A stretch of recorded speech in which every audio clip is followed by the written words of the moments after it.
नमस्कार दोस्तों, स्वागत है आप सबका एजू करंट इंडिया पर। दोस्तों, फिलहाल में जो चाइना है वो बुरी तरह से घिर चुका है। चाइना को अमेरिका की तरफ से कड़ी चेतावनी दी गई है कि अगर चाइना ने ताइवान के ऊपर कुछ भी करने की कोशिश की तो चाइना को अमेरिका का जो सामना है वो करना पड़ेगा।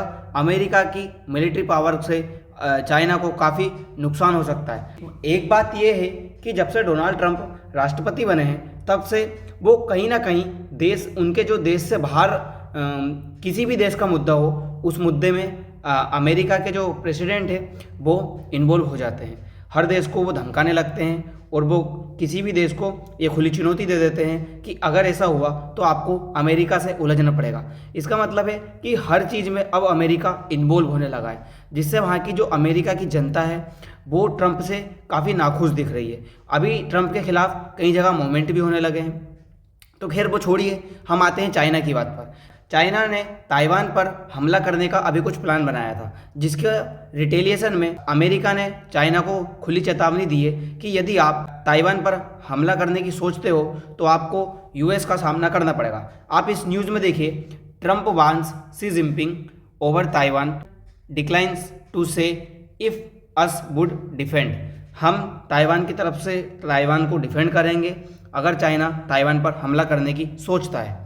ये बात डोनाल्ड ट्रंप ने संडे के दिन चाइना के प्रेसिडेंट शी जिनपिंग से कही थी। दोस्तों, जाहिर सी बात है कि ये सब चाइना की जो साम्राज्यवादी नीति है, जो विस्तारवादी नीति है, उसी का परिणाम स्वरूप है। क्योंकि चाइना पूरी दुनिया पर धीरे धीरे अपना दबदबा बनाना चाहता है। क्योंकि अभी चाइना, एक मैप मुझे मिला नहीं है, वो मैप में चाइना ने क्या किया है कि चाइना ने, यहाँ तो चाइना है, फिर यहाँ पे उसका साउथ चाइना सी है, इधर ये ब्रुनेई और ये सारे देश आ गए, और यहाँ जो ऑस्ट्रेलिया है इसको भी चाइना ने कवर करते हुए कहा है कि ये सब कुछ चाइना का ही पार्ट है और चाइना एक दिन इसे हासिल करके रहेगा।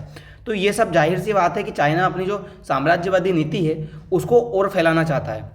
वहीं दोस्तों, एक दूसरी तरफ कनाडा और फिलीपींस ने एक समझौते पर हस्ताक्षर कर लिए हैं और चाइना को काउंटर करने की ये कोशिश की जा रही है। वहीं तीसरी तरफ देखा जाए तो फिलीपींस और भारत के बीच भी एक समझौता हो गया है, जिसमें साउथ चाइना सी में जो चाइना का प्रेजेंस है उसको काफ़ी हद तक कम करेगा।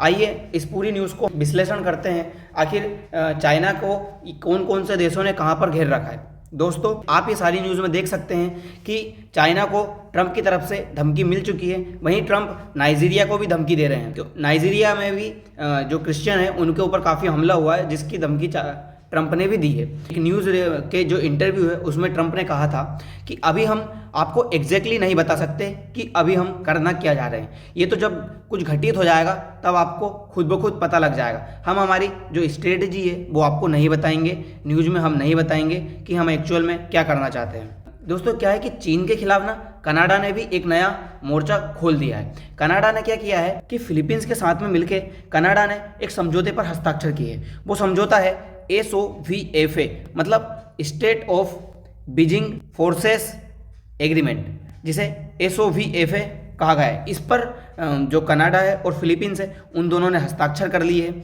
इस समझौते का मतलब ये है कि समझौते में दोनों देशों ने संयुक्त सैन्य अभ्यास, प्रशिक्षण और आपात स्थितियों में समन्वय को मजबूत किया है।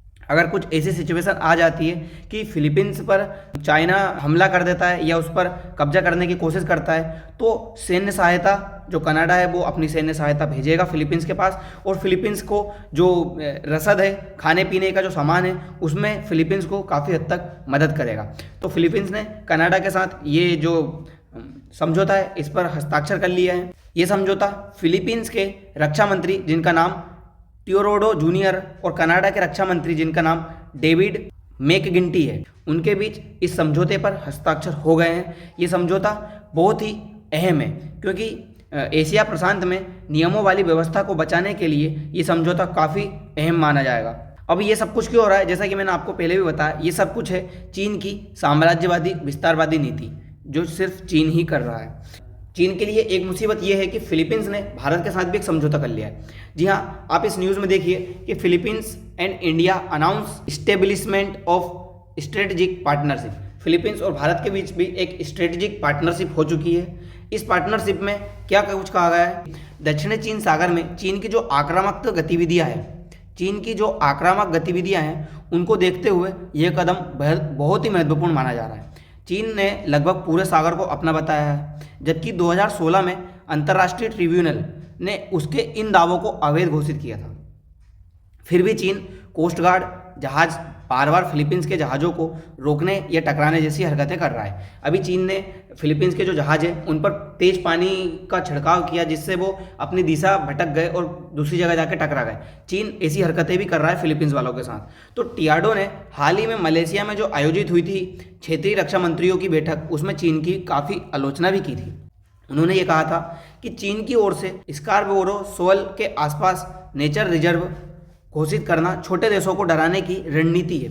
फिलीपींस अब फ्रांस, सिंगापुर, ब्रिटेन, जर्मनी और भारत के साथ भी ऐसे ही रक्षा समझौते करने की तैयारी कर रहा है। बातचीत चल रही है ताकि बीजिंग की जो बढ़ती दखल अंदाजी है उसका जवाब दिया जा सके।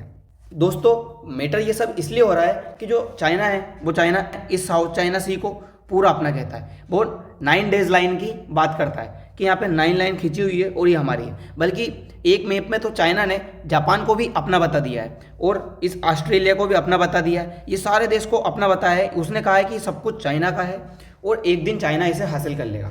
चाइना की इसी विस्तारवादी नीति की वजह से भारत फिलीपींस के साथ एक डील कर रहा है, जिसमें भारत ने फिलीपींस को ब्रह्मोस दी है ताकि फिलीपींस के पास जो मजबूत हथियार आए और वो फिलीपींस अगर इस साउथ चाइना सी में फिलीपींस को कोई भी दिक्कत जाती है चाइना की तरफ से तो वो चाइना को अटैक कर सके और चाइना को काउंटर कर सके। दोस्तों, चाइना को रोकना हमारे लिए बहुत ज़रूरी है, क्योंकि जो चाइना है वो अब इंडियन ओशियन को इंडियन ओशियन नहीं कहता है, इसे वो एशियन ओशियन कहता है। एशिया का ओशियन ही है कि ये भारत का ओशियन नहीं है। और खुद के जो ये साउथ चाइना सी है इसको साउथ चाइना सी ही कहलवाना पसंद करता है। इसीलिए भारत को अब हर सिचुएशन को ये देखना होगा कि हमें चाइना को हर जगह काउंटर करना है। हम मलेशिया में यहाँ पे भी कुछ बना के रह सकते हैं ताकि जो चाइना है वो निकले जब इस रास्ते से तो भारत वहाँ पे ज़रूर बना रहे। यहाँ तक कि हमारे पास एक यहाँ पे एक आइलैंड हुआ करता था, कोको आइलैंड, वो हमारे नेहरू जी के टाइम से म्यांमार के पास चला गया है। हम कोशिश करेंगे कि वो आइलैंड भी हमारे पास आए ताकि भारत की जो स्थिति है वो मजबूत बने। तो दोस्तों, फिलहाल के लिए इतना ही। मिलते हैं अगली वीडियो में। धन्यवाद।